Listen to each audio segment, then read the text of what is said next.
The discovery came on a Tuesday morning, though time meant little on Kepler Station, where three suns never set at once.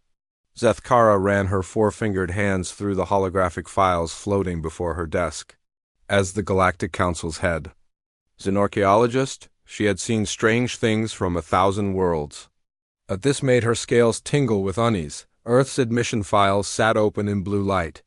Every species provided complete records when joining the Council. Trade agreements, cultural databases, military histories, all standard procedure. But buried deep in humanity's military archives, she found something that should not exist: war records, thousands of them. All written in perfect Kethmori script. The Kethmori had vanished 50,000 years ago. Their language died with them. No living species could read it, let alone write it. Yet here were human battle reports from something called World War II, detailed tactical analyses from Vietnam, strategic assessments from Iraq, all in the dead tongue of ancient warriors. Zethkara's communication device buzzed. "Send immediate summons to the human delegation," she told her assistant. "Priority Alpha, council chambers in 1 hour." Jake Morrison was enjoying his morning coffee when the call came through. The hot liquid burned his tongue as he read the urgent message on his tablet. Priority Alpha meant drop everything and run. In 3 years as Earth's military liaison to the Council, he had never seen one. "Lisa, Ryan, we need to move now," he called to his companions. Dr. Lisa Harper looked up from her linguistic research, her blonde hair falling across her face. Captain Ryan Clark set down his equipment manual and grabbed his uniform jacket. "What's the situation?" Ryan asked as they hurried through the station's curved corridors. The artificial gravity felt lighter than Earth normal, making their steps bounce slightly. "No idea. Emergency council session." "That's never good news." Jake straightened his tie and tried to look diplomatic. Inside, his stomach churned. Earth was still the new kid in galactic politics. One wrong move could cost them everything. The council chambers stretched out like a vast amphitheater. 12 species sat in their designated sections, their various forms casting strange shadows under the chamber's soft lighting. Jake had learned to recognize most of them by now. The tall, thin Altarians with their silver skin, the rock-like granite folk who spoke in grinding tones, the floating ethereals who communicated through color changes in their translucent bodies. But today, all eyes focused on the 3 humans walking down the center aisle. Zethkara stood at the speaker's podium, her reptilian features stern. "Representatives of Earth explain this." She gestured, and holographic documents appeared in the air above them. Jake squinted at the strange symbols covering page after page of text. "I'm sorry, but we don't understand," Lisa said, stepping forward. Her voice carried clearly through the chamber's acoustics. "What language is this?" A ripple of whispers ran through the assembled aliens. Several species shifted uncomfortably in their seats. "Dr. Harper, surely you recognize Kethmori." "Script," Zethkara said. "You are, after all, Earth's chief xenolinguist." Lisa's face went pale. Jake watched her hands tremble slightly as she stared at the floating documents. "That's impossible. The Kethmori language hasn't been spoken for millennia. No one alive can read it. Yet these documents from your world's military archives are written entirely in their tongue." Zethkara's tail lashed behind her, a sign of agitation Jake had learned to recognize. "Battle reports from your World War II, tactical analyses from conflicts in Vietnam, Iraq, Afghanistan, strategic assessments from dozens of human wars, all in perfect Kethmori." The chamber fell silent. Jake could hear the soft hum of the station's life support systems. His mouth felt dry. "There must be some mistake," he said finally. "Humanity has never had contact with the Kethmori. We've never encountered any alien species before joining the Council 3 years ago. The evidence suggests otherwise." The speaker was Councillor Vexahan of the Centauri Assembly, his blue skin darkening with suspicion. "Either humanity has been lying about first contact, or you possess technology that can translate dead languages with perfect accuracy. Or," added Councillor Thren of the Altarian Republic, "humans are not as young a species as you claim." Jake felt the weight of a dozen alien gazes upon him. Some curious, others hostile. Earth's membership in the Council hung by a thread even in the best of times. Too aggressive for the peaceful species, too primitive for the advanced ones. Now they faced accusations of deception. "We've been completely honest about our history," Ryan said, his military bearing straight and formal. "Earth has no record of alien contact before our discovery of the hyperspace beacon that led us to you." "Then explain these." Zethkara waved her hand and more documents appeared. "This report describes the Battle of Stalingrad in detail. Casualty figures, troop movements, strategic decisions, all written in the language of dead warriors. And this analysis of the Normandy invasion contains tactical insights that would impress even our best military minds." Lisa stepped closer to the floating text, her eyes scanning the alien symbols. Jake watched her expression change from confusion to recognition to something approaching fear. "My God," she whispered, "this is real Kethmori script. The grammar, the word structure, it's perfect. But that's impossible. The last Kethmori died before humans discovered fire." "Yet here we are," Zethkara said coldly. "Your species presents itself as innocent newcomers to the galaxy, but your military archives contain the language of the most feared warriors in galactic history. Warriors who fought against threats that consumed entire star systems." The implications hung in the air like a toxic cloud. Jake knew what the Council was thinking. Either humanity had been lying for 3 years, or something far more disturbing was at play. "We need time to investigate this," Jake said. "Give us 72 hours to review our archives and find an explanation." "Time is what you shall have," Counselor Vexahan replied. "But know this, if humanity has been deceiving the Council about your true nature or capabilities, the consequences will be severe. The galaxy has no room for species that cannot be trusted." The session adjourned with a thunderous gavel strike. Jake, Lisa, and Ryan walked out in stunned silence, the weight of their species' future pressing down on their shoulders. As they boarded the transport back to Earth, Lisa clutched her tablet containing copies of the mysterious documents. "Jake, I need to tell you something. I've seen symbols like these before, in my private research, hidden in the deepest archives of human military history." "What are you saying?" Jake asked. "I'm saying this goes deeper than we thought. Much deeper." The transport ship hummed through hyperspace as Lisa Harper stared at the alien symbols on her tablet screen. Her fingers traced the flowing script that should not exist in human records. Jake Morrison sat across from her, watching her face grow, more troubled with each passing minute. "Tell me what you know," Jake said quietly. Captain Ryan Clark leaned forward from his seat, his military instincts alert. Lisa took a deep breath. 3 years ago, when I was researching ancient human languages for my doctoral thesis, I found something strange. Deep in the military archives, at the Pentagon, there were old documents with symbols I couldn't identify. They looked like no human writing system I'd ever seen. "Why didn't you report this?" Ryan asked. "I tried. But every time I requested access to study them further, the files would disappear. Different clerks would tell me the documents never existed. I started to think I was going crazy." Lisa's voice shook slightly. "But seeing these Kethmori symbols today, I know I wasn't imagining things." Jake rubbed his temples. Earth's relationship with the Galactic Council was already fragile. If they couldn't explain these records, humanity might lose its membership. Worse, some species might see them as a threat. "We need to contact General Martinez immediately," Jake said. "If anyone knows about classified military documents, it's him." The communication came through as their ship entered Earth's solar system. General Paul Martinez's weathered face appeared on their screen, his gray hair and deep-set eyes showing the strain of command. "Morrison, you're back early. How bad is it?" Martinez's voice carried the weight of someone who had delivered bad news too many times. "Bad enough.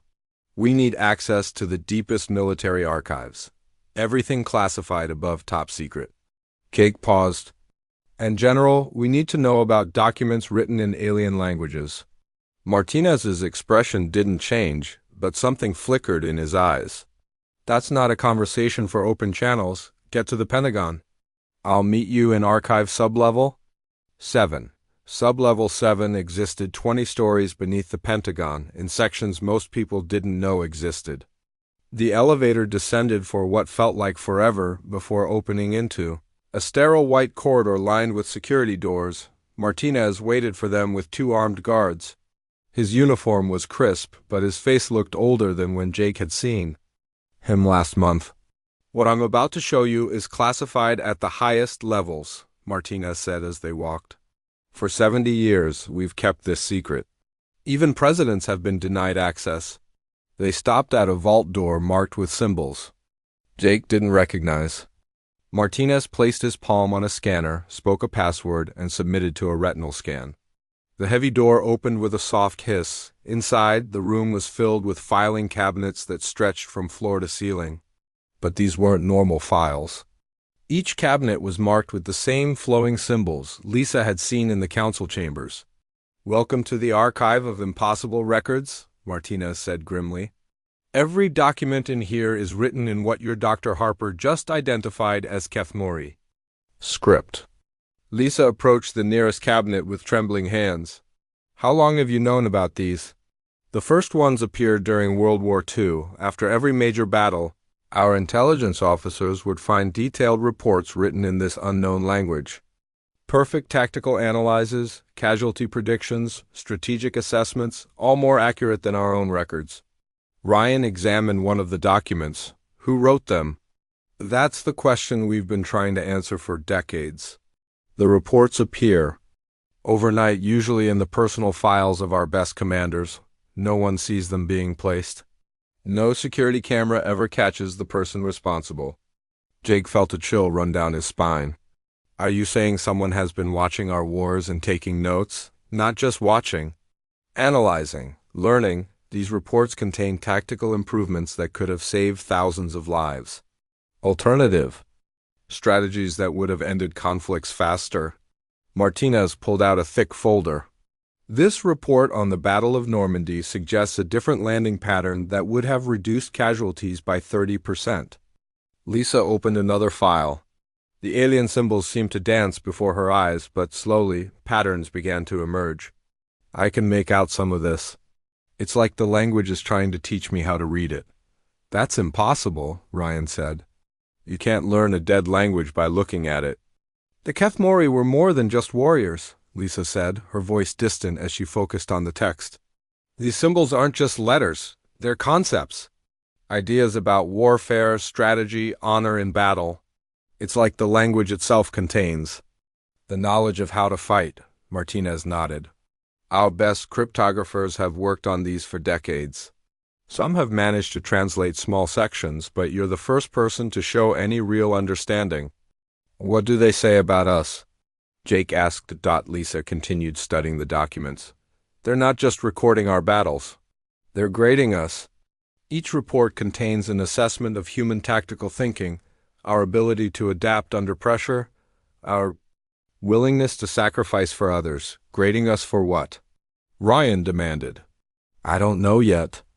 But there are references here to something called the final test, and they keep mentioning the inheritors, as if they're waiting for someone to prove themselves worthy of something."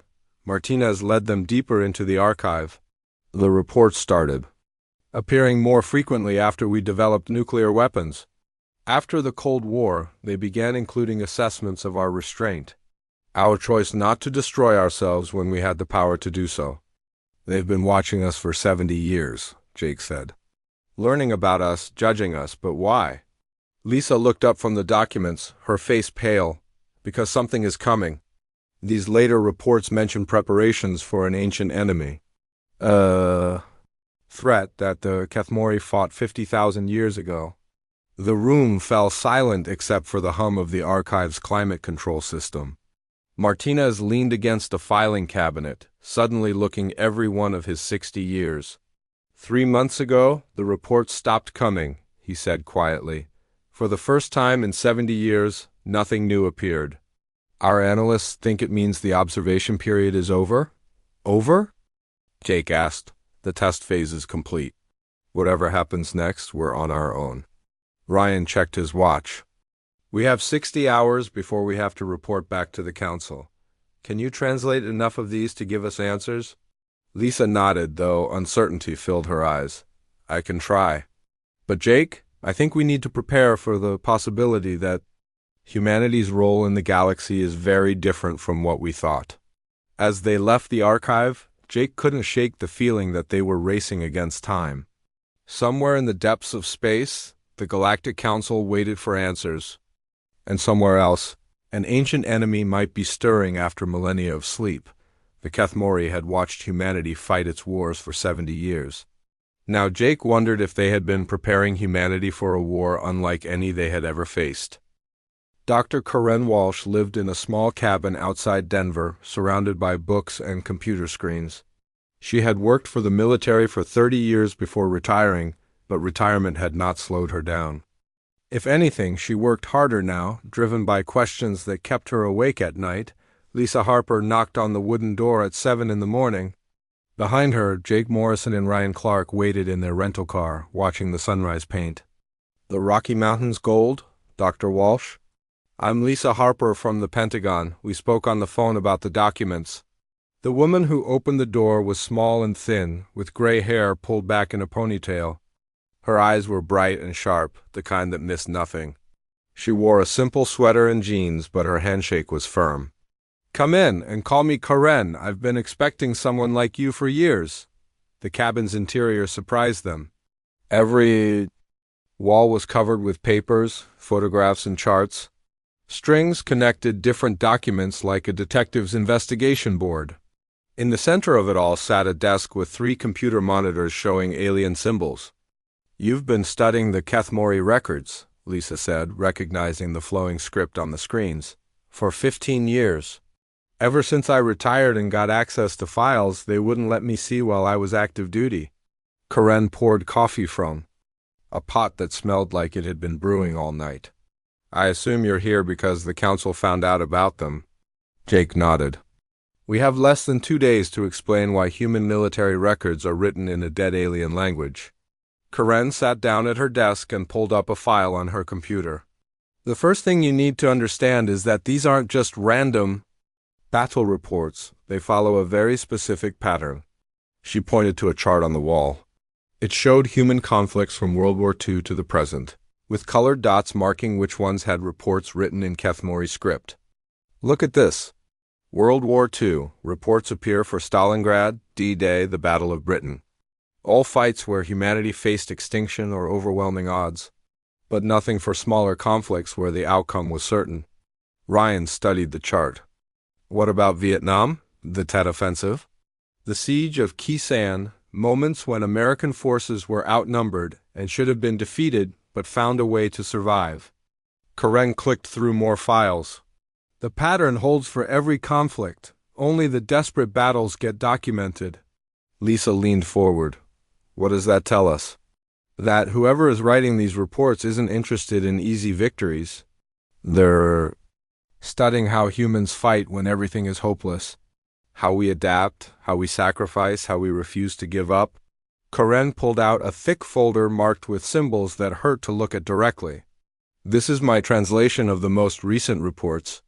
The language is incredibly complex, but I've managed to decode about 40% of it. She opened the folder and spread out pages of handwritten notes. The reports aren't just observations, they're evaluations. Each one contains a score, like a school grade. And humanity's scores have been improving over time. Improving how? Jake asked. Our tactical flexibility. Our ability to work together under pressure. Our willingness to protect those who can't protect themselves. But most importantly, our refusal to surrender when protecting something we believe in. Karen walked to another wall covered with timeline charts. The really interesting part is what the reports say about timing. They mention something called the return and how humanity needs to be ready for the final test. The final test, Lisa repeated. We saw references to that in the archive. According to my translations, the Kethmori fought something called the Devourers 50,000 years ago, an enemy that consumed entire star systems, turning everything into more of themselves. The war lasted for thousands of years before the Kethmori finally stopped them. Ryan's military training kicked in. Stop them how? By sacrificing their entire civilization. The last Kethmori warriors drove the Devourers into what the records call the Void, a space between dimensions. But the victory came at a cost. Their entire species died in the process. Karen pulled up another file, this one showing star charts. But before they died, they set up monitoring stations throughout the galaxy. They were looking for a species that could take their place. A species with the right combination of tactical thinking, stubborn determination, and protective instincts. And they chose humanity, Jake said quietly. Not chose, tested. For 70 years, they've been watching our wars, seeing if we have what it takes to be guardians of the galaxy. Every battle report is part of an evaluation to see if we're worthy of inheriting their role. Lisa felt a chill run through her. What happens if we pass the test? Karen's expression grew grim. According to these records, the Devourers are returning. The barriers the Kethmori built are weakening. And when they break completely, the galaxy will need protectors who can do what the Kethmori did, fight impossible odds and win. And if we fail the test, Ryan asked, then the galaxy dies. Every planet, every species, everything consumed by an enemy that can't be reasoned with or stopped by conventional means. Jake felt the weight of the revelation settling on his shoulders. How do we know if we've passed? Karen pointed to her computer screen, where new symbols were appearing as they watched. Because the final evaluation is happening now. These symbols started appearing on my system 3 hours ago. They're not battle reports this time. Lisa moved closer to read the alien text. The symbols seemed to flow and change as she watched them, but slowly their meaning became clear. It's instructions, battle plans, and ... She stopped, her face going pale. What? Jake demanded. A warning, something is coming. The deep space monitoring stations have detected movement in the void. The Devourers are breaking through. Karen nodded grimly. The test period is over. If humanity is going to prove itself worthy of the Kethmori legacy, we're about to get our chance. Ryan was already reaching for his phone. We need to contact the council immediately. No, Karen said firmly. According to these instructions, we need to wait for the enemy to reveal itself. The final test isn't about preparation, it's about how we respond when the impossible happens. As if summoned by her words, alarms began blaring from their phones. Emergency broadcasts, military channels, news alerts, all reporting the same thing. Unknown objects had appeared at the edge of the solar system. Massive ships that didn't match any known technology, and they were heading straight for Earth. Lisa looked at the alien symbols on Karen's screen, understanding more of them now.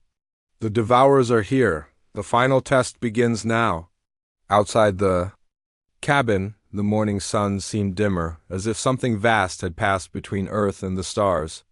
In the distance, military jets screamed across the sky, racing toward an enemy that had already destroyed one galactic civilization. The Kethmori had spent 50,000 years preparing for this moment. Now it was humanity's turn to prove they were worthy of the legacy. The emergency session of the Galactic Council convened in chaos. Representatives from 12 species filled the chamber, their voices mixing into a cacophony of fear and confusion. Holographic displays showed the same terrifying images from across the galaxy, massive dark ships appearing at the edges of star systems. Zethkara stood at the central podium, her reptilian features tense with worry. The outer rim colonies have gone silent. Kepler 442b, New Centauri, the mining stations at Volf 359, all communications ceased within hours of the unknown vessels. Arrival. Jake Morrison sat with Lisa Harper and Ryan Clark in the human delegation section. Around them, alien representatives demanded answers, explanations, anything that might help them understand what was happening. The ships are unlike anything in our databases, reported Counselor Vexahan, his blue skin pale with stress. They appear to be constructed from some form of living metal that adapts to our weapons. Our defense fleets engage them at Proxima Station. What happened? Asked Counselor Thran of the Altary. The station is gone, completely consumed. The enemy vessels grew larger after the battle, as if they had absorbed our ships and used them to strengthen themselves. A hush fell over the chamber. The implications were clear. This enemy didn't just destroy, it consumed and grew stronger with each victory. Captain Amy, Foster's voice crackled through the communication system from the reconnaissance vessel S. Horizon. Her image appeared on the main screen, static flickering across her face. Council, this is Captain Foster reporting from the Vega sector. We've been monitoring the enemy vessels for 6 hours. Report, Captain, Jake said, leaning forward. They're not ships in any conventional sense. They're more like ... organisms, living creatures the size of cities. They don't just destroy planets, they strip away everything useful and incorporate it into themselves. The debris field at Kepler 442b shows no trace of the original materials. It's all been transformed into more of whatever these things are made from. The transmission began to break up. Amy's voice became distorted, filled with static. We're detecting movement in our sector. Multiple contacts, massive signatures. They're heading for the inner systems.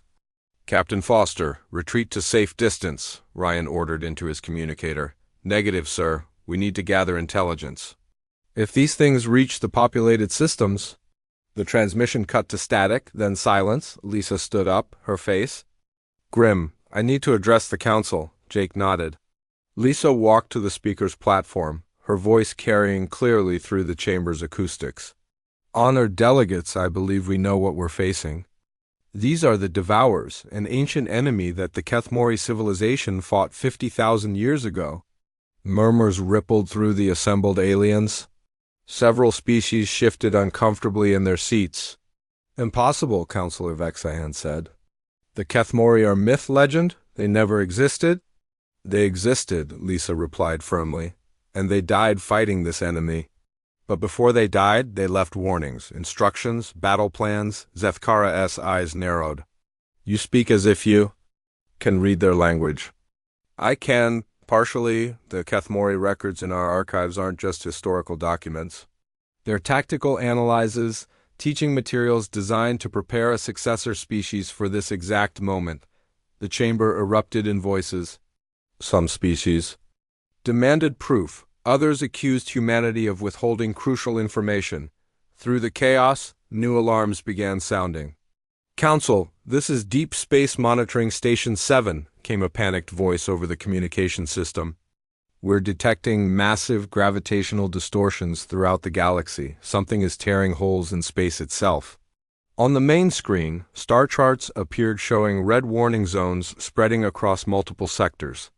The enemy wasn't just moving through normal space, they were creating their own pathways, emerging from what the displays labeled as dimensional rifts. They're using the same technology the Kethmori drove them into, Lisa said, her voice cutting through the panic. They're breaking through from the void, the space between dimensions where they've been trapped. How many? Jake asked grimly. According to the Kethmori records, they sent thousands of ships into the void. If even a fraction survived... The answer came from another monitoring station. Council, we're detecting over 300 massive contacts emerging from dimensional rifts. They're spread across 17 sectors and all moving toward inhabited systems. The chamber fell silent. The numbers were overwhelming. Even with the combined fleets of all Council species, they were vastly outnumbered. What do the Kethmori records say about fighting them? Zethkara asked. Lisa looked at her tablet, scrolling through the translated documents. Conventional weapons are useless. They absorb energy attacks and use them to grow stronger. Physical. Weapons can damage them, but they regenerate quickly.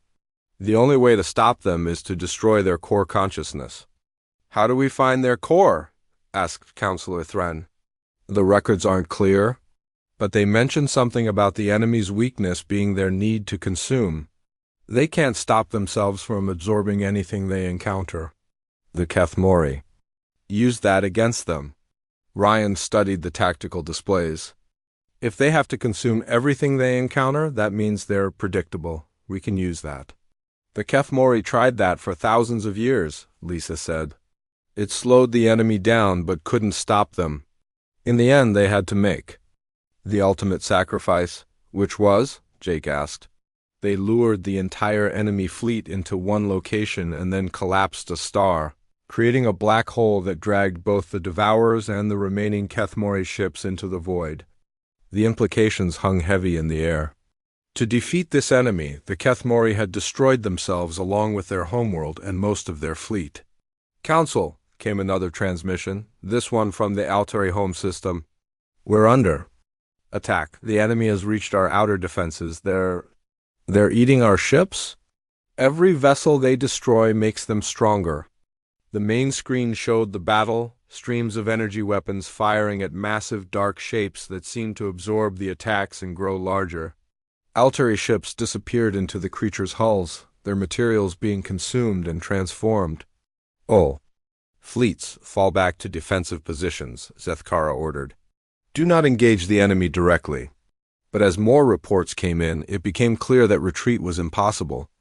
The Devourers were emerging from rifts throughout the galaxy, surrounding entire star systems. There was nowhere to run. Council, Lisa said quietly, according to the Kethmori records, there is one species that might be able to do what they could not. A species that fights differently, that refuses to give up even when victory seems impossible. Who? Zethkara asked. Humanity? The Kethmori have been testing us for 70 years, preparing us for this moment. They believe we have something they lacked, the ability to find hope in hopeless situations. As if summoned by her words, the communication system crackled to life with Captain Foster's voice. Council, this is the horizon. We survived the encounter and have crucial intelligence. The enemy has a weakness, but it's going to take everything we have to exploit it. Captain Amy Foster's face appeared on the main screen, her uniform torn and her ship's bridge showing signs of battle damage. Behind her, sparks flew from damaged control panels as her crew worked frantically to keep their systems running. Council, the Devourers have a fatal flaw, Amy said, her voice steady despite the chaos around her. They're driven by an overwhelming need to consume everything they encounter. They can't help themselves. When they find something new, something they haven't absorbed before, they have to stop and analyze it completely. Jake Morrison leaned forward in his seat. How long does that give us? Not long. Maybe minutes for small objects. But for something complex, something that challenges their understanding, they might pause for hours. Lisa Harper stood up from the human delegation. The Kethmori records mentioned this. They called it the hunger trap, the enemy's greatest strength. Is also their weakness. Zethkara's tail lashed with frustration. How does this help us? We need to evacuate millions of beings from the outer systems. No, came a new voice over the communication system. The signal was weak and filled with static, but everyone in the chamber recognized the ancient accent. Evacuation will only delay the inevitable. The chamber fell silent. Slowly, a figure began to materialize on the speaker's platform. It was tall and thin, wearing armor that seemed to be made of living metal. The face was humanoid but ancient, with eyes that held the weight of millennia. I am Kethvaran, last survivor of the Kethmori. His voice carried the authority of someone who had commanded fleets and watched civilizations rise and fall. For 50,000 years I have waited for this moment. The assembled aliens stared in shock. A living Kethmori here in their chamber. The myths and legends had been real all along. You're supposed to be extinct, Counselor Vexahen whispered. My people are extinct. I am the last, kept alive by duty and ancient technology. I have watched your species grow, council members. I have seen your wars, your peace, your attempts to build something better than what came before. Kethvaran turned toward the human delegation. But it was humanity I watched most closely. For 70 of your years, I studied your conflicts. Your strategies, your refusal to surrender when protecting those weaker than yourselves. Jake felt the weight of the ancient warrior's gaze. You wrote the battle reports. I did. Every analysis, every tactical assessment, every evaluation of your species' potential. The Devourers consumed my people because we fought them as they expected to be fought. With overwhelming force, superior technology, tactical precision, how should they be fought? Ryan Clark asked, with chaos, with unpredictability, with the kind of desperate innovation that only comes when everything is at stake. Keth Varan gestured, and holographic displays showed human battles throughout history. Your species does something mine could never do. You find ways to win when winning should be impossible. Lisa studied the displays. The Battle of Britain, Stalingrad, Normandy, all situations where we were outnumbered and outgunned, and yet you prevailed. Not through superior firepower, but through adaptability, sacrifice, and sheer stubborn refusal to give up. Keth Varan's expression grew grim. The Devourers expect logical resistance. They have consumed 1,000 species who fought them logically, but humans humans fight with controlled madness. Captain Foster's voice crackled through the communication system. Sir, whatever we're going to do, we need to do it fast. Detecting more rifts opening. The main fleet is about to emerge. Keth Varan nodded. The Devourer's main consciousness dwells in their largest vessel, what we call the Prime Hunger. It coordinates all the others. Destroy it, and the rest become mindless beasts that can be handled by conventional forces. Where is it? Jake asked. It will emerge last, at the center of their formation. But reaching it means fighting through hundreds of smaller vessels, each one growing stronger as it consumes our ships. Zethkara's scales rippled with stress. Then the task is impossible. We don't have enough ships to break through their defenses. No, Keth Varan said quietly. But humanity has something my people lacked. The ability to sacrifice individual battles to win the larger war. To lose every engagement while achieving the ultimate victory. Understanding dawned on Lisa's face. You want us to feed them. To let them consume our ships and grow stronger, but only ships designed to poison them. The Kethmori records contain specifications for vessels that appear normal but carry a hidden payload. Something that will weaken the Prime Hunger when it absorbs them. Ryan's military mind grasped the strategy immediately. A Trojan horse. We make them think they're winning while we deliver the weapon directly to their command center. What kind of weapon? Jake asked. Keth Varan smiled, an expression that was both sad and fierce. The one thing the Devourers cannot consume without destroying themselves. Pure Kethmori consciousness compressed into a data crystal. When the Prime Hunger tries to absorb it, the conflicting thought patterns will tear it apart from within. But creating that crystal would require ... Lisa stopped, understanding the cost. The complete life force of the last Kethmori, yes. Keth Varan's voice was calm, accepting. I have waited 50,000 years for the chance to finish what my people started, to ensure the Devourers never threaten another galaxy. The chamber was silent except for the hum of electronics and the distant sounds of Captain Foster's damaged ship. The weight of the moment pressed down on everyone present. Council. Came another transmission, this one from Earth Defense Command. This is General Martinez. Our deep space sensors are detecting massive energy signatures. The main enemy fleet is about to emerge. We estimate 15 minutes until they breach normal space. Keth Varan turned to Jake. The choice is yours, human. Your species has been tested and found worthy. But the final decision must be made by those who will inherit the galaxy's protection. Jake looked at his companions. Lisa nodded grimly. Ryan's face showed the determination of a soldier facing impossible odds. Around the chamber, alien representatives waited for humanity's answer. What do you need from us? Jake asked. A volunteer? Someone to carry the consciousness crystal into the heart of the enemy fleet. The ship will be consumed, but not before the crystal reaches the Prime Hunger. I'll do it. Captain Foster's voice came through the speakers. My ship is already damaged. I'm closest to their emergence point. No, Jake said firmly. This is humanity's test. I'll pilot the ship. The honor is mine, Ryan said, standing up. I've trained for missions like this my entire career. You'll need someone who can interface with Kethmori technology, Lisa added. Someone who understands their language and thought patterns. Kethvaran watched the humans argue over who would sacrifice themselves, and for the first time in millennia he felt something like hope. This was why the Kethmori had chosen humanity. Not for their technology or their numbers, but for their willingness to step forward when others stepped back. The crystal must be activated manually, he said, and the pilot must survive long enough to ensure it reaches the Prime Hunger's core. This is not a suicide mission. It is a mission that requires someone to do the impossible. As alarms began, blaring throughout the station, announcing the emergence of the main Devourer fleet, Jake Morrison realized that humanity's greatest test was about to begin. Admiral Kate Phillips stood on the bridge of the ESS Resolution, watching the enemy fleet emerge from dimensional rifts like nightmares made real.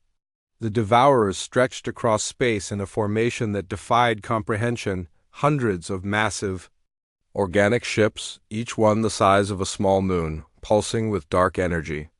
"Admiral, the enemy outnumbers us 10-1, reported her tactical officer, Lieutenant Steve Adams. His hands shook slightly as he read the sensor displays. "Our combined galactic fleet has 200 ships. They have over 2,000, Kate nodded grimly.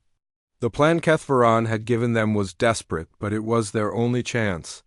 Around her, the bridge crew worked with focused determination, following orders that went against every tactical manual ever written. "Signal all ships," Kate commanded. "Begin the feeding pattern. Make them think we're retreating in panic." The first phase required convincing the Devourers that the galactic fleet was running in terror. Ship after ship peeled away from the main formation, fleeing toward different star systems, but each retreat was carefully planned. The ships weren't running, they were positioning themselves to be consumed in a specific order.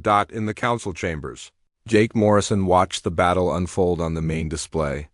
Lisa Harper stood beside him, her tablet showing the stream of data coming from Kethvaran's consciousness crystal. The ancient warrior sat motionless in a chair, his life force slowly transferring into the small device that would save or doom the galaxy. "The first ships are making contact," reported Captain Amy Foster from her position near the enemy fleet. Her damaged vessel hung back, monitoring the battle from a safe distance. "The Devourers are taking the bait."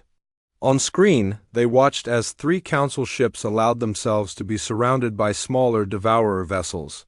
The organic ships extended tendrils of living metal, wrapping around the fleeing vessels and beginning the consumption process. "Hull breaches on the Centauri cruiser," Amy reported. "The enemy is absorbing their ship's materials and growing larger." "Phase 1 complete," Kate announced over the communication network. "The enemy believes we're easy prey." "Phase 2 begins now." The second phase was more dangerous. Human ships, modified with Kethmori technology, began their approach toward the center of the enemy formation. Each vessel carried part of the consciousness crystal's data, but only one ship would carry the main crystal itself. Ryan Clark piloted the lead vessel, a modified destroyer called the ESS Defiance. In his cargo hold, the crystallized essence of Kethvaran pulsed with ancient power. Behind him, 12 other ships followed in tight formation, each one appearing to flee in terror while actually moving toward their target. "Enemy vessels are pursuing," Ryan reported, his voice calm despite the impossible odds. "They're gaining on us fast." The Devourers fell for the deception perfectly. To them, the human ships looked like panicked prey trying to escape through the center of their formation. They couldn't resist such an easy target. "Let them catch the outer ships," Kate ordered. "But keep the crystal ship moving toward the prime." Hunger. One by one, the escort vessels allowed themselves to be consumed. Each ship's crew evacuated in escape pods just before the Devourers absorbed their vessels. The enemy grew stronger with each capture, but they also grew more confident, more careless. In the council chambers, Kethvaran's form was becoming transparent as his consciousness transferred into the crystal. "The Prime Hunger approaches," he whispered, his voice growing faint. "I can sense its thoughts." "It hungers for the knowledge in the crystal." Lisa watched the data stream on her tablet. "The consciousness transfer is almost complete. But Ryan needs to get closer to the center of their formation." On the main screen, They could see the massive shape of the prime hunger emerging from the largest dimensional rift. It was enormous, easily 10 times the size of the other Devourer ships. Organic growths covered its hull like a cancerous city, and energy crackled between towering spires of living metal. "All ships, final phase," Kate announced. "Give them everything you've got. Make them think we're making our last desperate stand." The remaining galactic fleet opened fire with every weapon they had. Energy beams, missile volleys, and kinetic projectiles filled space with light and destruction. But just as the Kethmori records predicted, the weapons only made the Devourers stronger. "They're absorbing our weapons fire," Steve Adams reported, "growing larger and more powerful with every hit." "Good," Kate said grimly. "That means they're focused on us instead." Of the crystal ship, Ryan's vessel slipped through the chaos, appearing to be just another fleeing ship among many. The modified engines gave off false energy signatures that made the Defiance look damaged and helpless. The Devourers paid it little attention, focused on the larger threat of the main fleet. "Crystal ship is approaching the prime hunger," Amy reported. "Enemy is beginning to notice the energy signature." The prime hunger's massive form turned toward Ryan's ship, drawn by the powerful consciousness crystal in his cargo hold. Tendrils of living metal reached out, preparing to consume what it thought was another easy meal. "This is it," Ryan said over the communication channel. "Beginning final approach." The tendrils wrapped around the Defiance, pulling it toward the prime hunger's core. Ryan felt the ship's hull beginning to buckle under the pressure, but he held course. The crystal pulsed brighter as it neared its target.